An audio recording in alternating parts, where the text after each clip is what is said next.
First of all, before I delve into the substance of the question you asked, I wish to, first of all, commend the sacrifice, the bravery, the forthrightness and formidability of Nigerian youth right across that very country at this moment in time, doing something that no other generation in Black Africa has been able to do.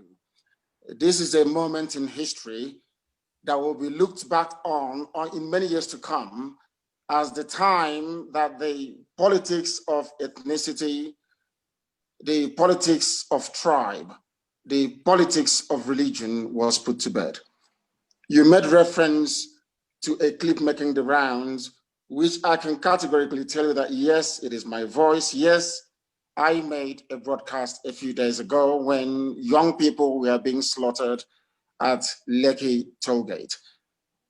And in that very speech that I made, it was very clear and unambiguous.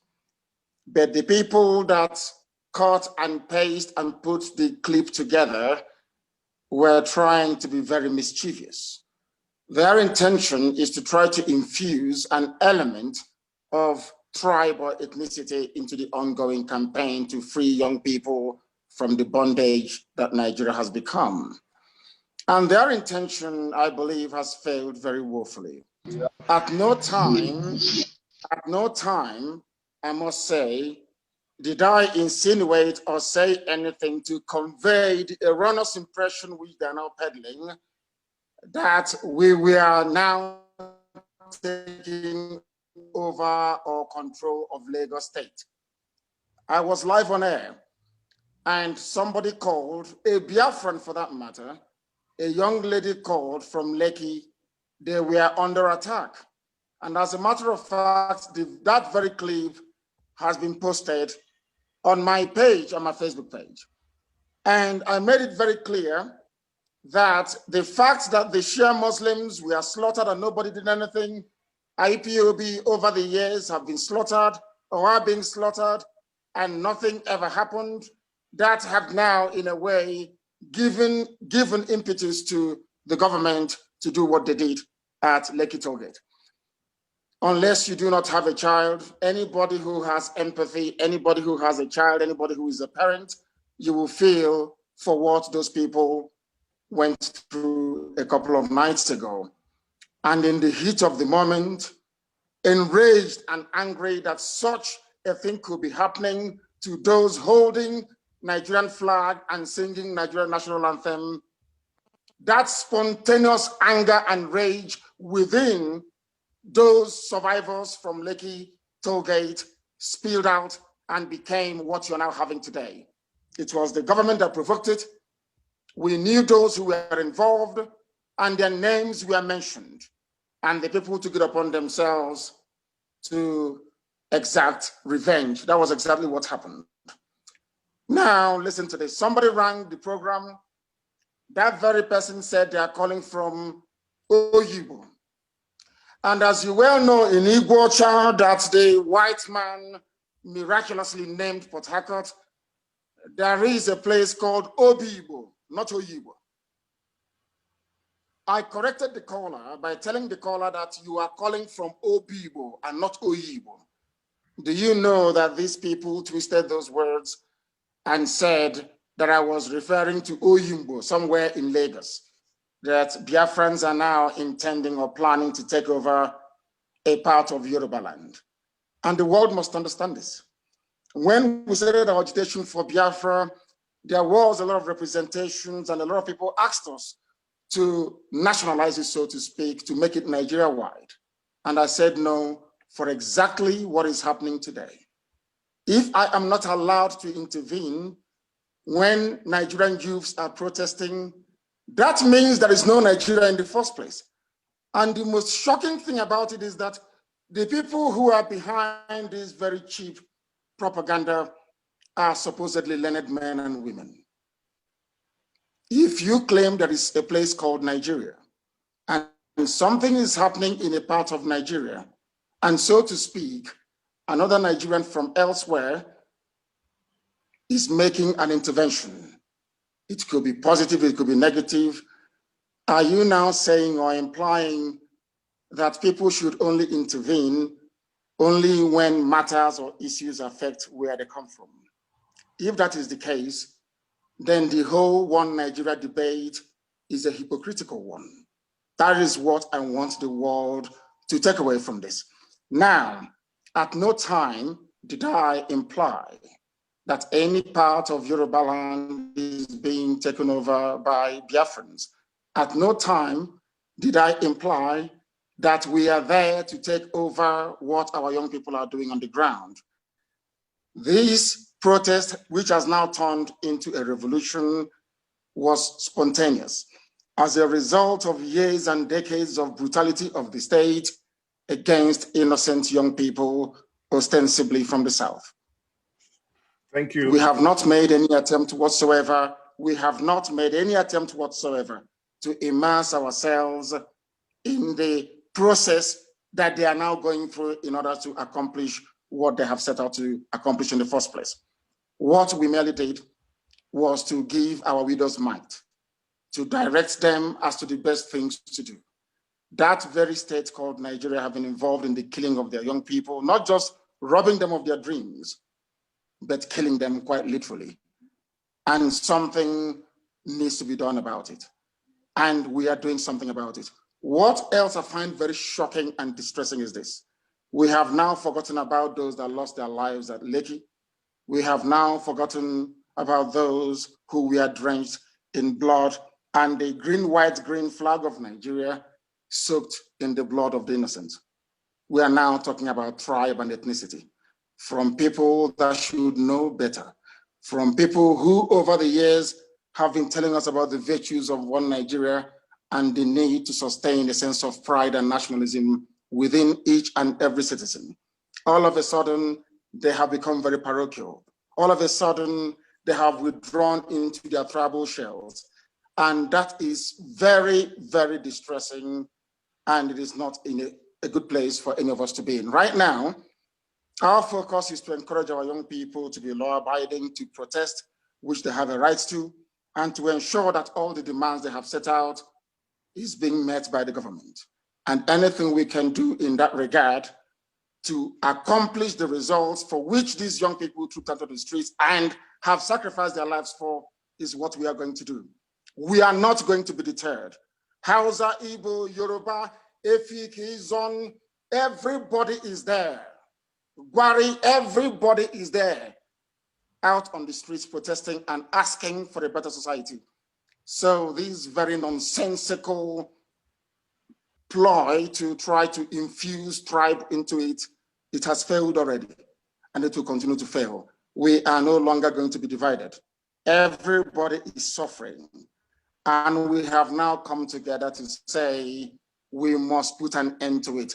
They can try all they like. As the professor said, they unleashed their thugs in Abuja. Was that IPOB? They were holding Jericho rifles supplied by Israeli government to fight Boko Haram. They gave it to their thugs in Abuja to go out and kill people. That is very, very sad. That is what we are fighting against. The government is the problem. The state is the problem. Those who support this edifice of corruption called Nigeria, they are the problem. They are now playing the ethnic card. They never believed that something, this monumental revolution would have happened in their time. It is now happening, and they have to live with it. There is only one solution: meet the demands of the young people. Then they will go back home. If you do not meet it, they will remain on the streets until victory is assured. Thank you very much. Thank you very much for that intervention. Now, before I come back to Chief Fani Kayode, now I want you to, because you have made it very, very clear that in your own words, at the heat of the moment, these are the words that I have noted down. At the heat of the moment, those calls or those comments were made. Can you please, in the interest of our people, now, for those that have listened to your initial message that might not have the opportunity, that we are giving the opportunity now, can you please rephrase or make your stand explicitly clear? Thank you. My stand is that I support our young people, I support the protesters, and I also support the right of people to express their views without it being distorted. As I've said before, they cut out what I said and then quoted me out of context. If you want to know what I actually said and the context within which I made those statements and comments, you need to listen to the entire broadcast. It is called perspective, so that people can understand where we're coming from. Them cutting it this very way, they were very upset that Bola Ahmed Tinubu jumped ship and ran away from Lagos. That's entirely their prerogative. But one thing we are fighting against is corruption at all levels, regardless of who is involved.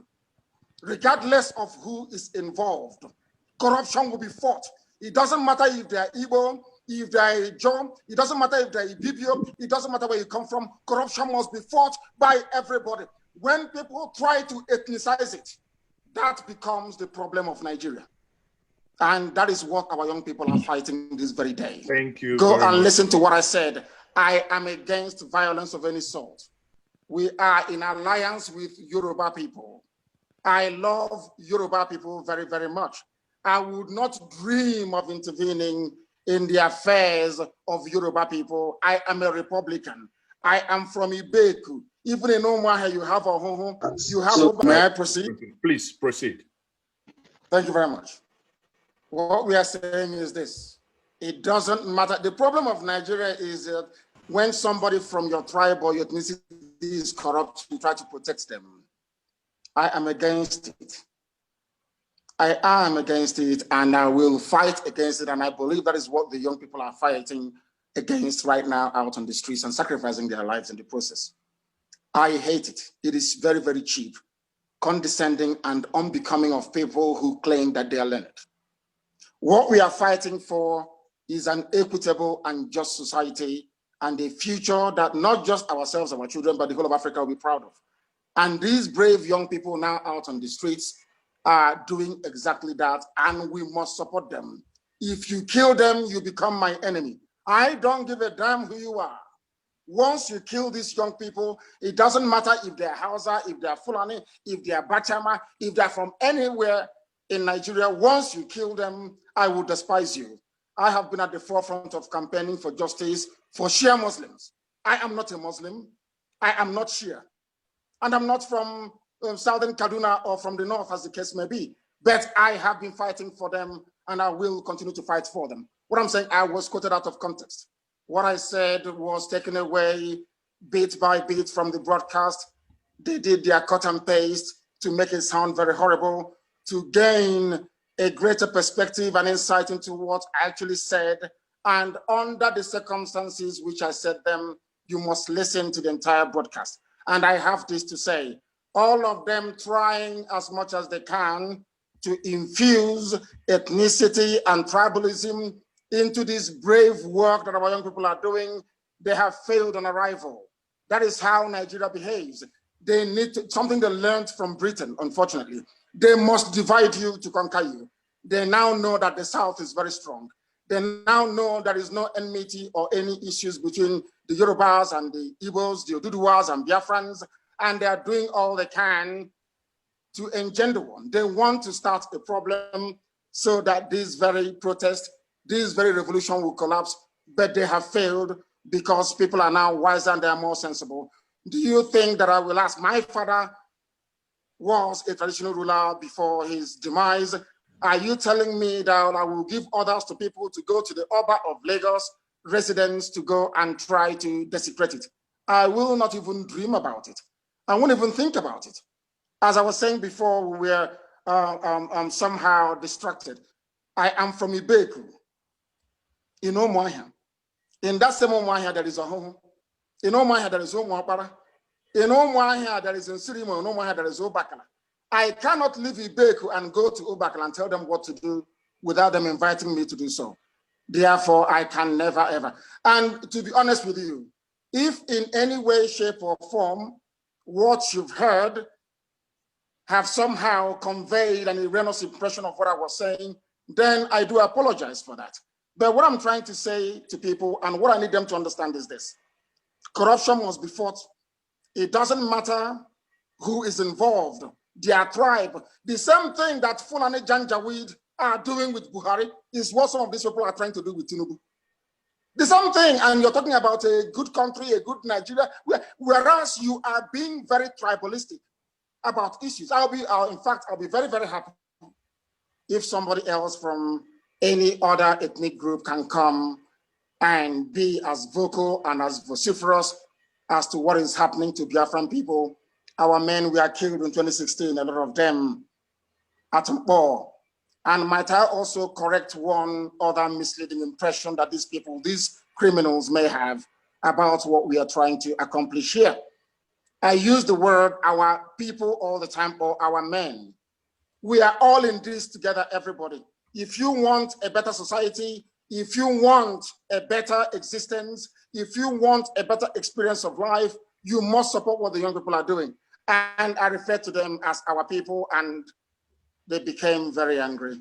I think some of them are slightly, should I say, envious or jealous that youths are listening to us and they are doing what they are asked to do. I think it's a bit of envy and jealousy and the need to divide the South. They have failed. They cannot succeed. There is no problem between the East and the West. Between the East, the West, which is the South and the Middle Belt, none whatsoever. And these haggard old criminals cannot succeed. They've tried this nonsense in the past. They succeeded. They divided Awolowo and Nnamdi Azikiwe. They cannot do it now. They cannot do it with this generation of 2020. They cannot do it because freedom beckons, and we are going to commit all we have to ensure that our children have a better future. Thank you very much. Thank you very much for putting that out there. Again, there is something that is very clear, whoever is listening. He said clearly, if you have misunderstood what he said, that he is sorry. That is very clear, and that must be clear to everyone.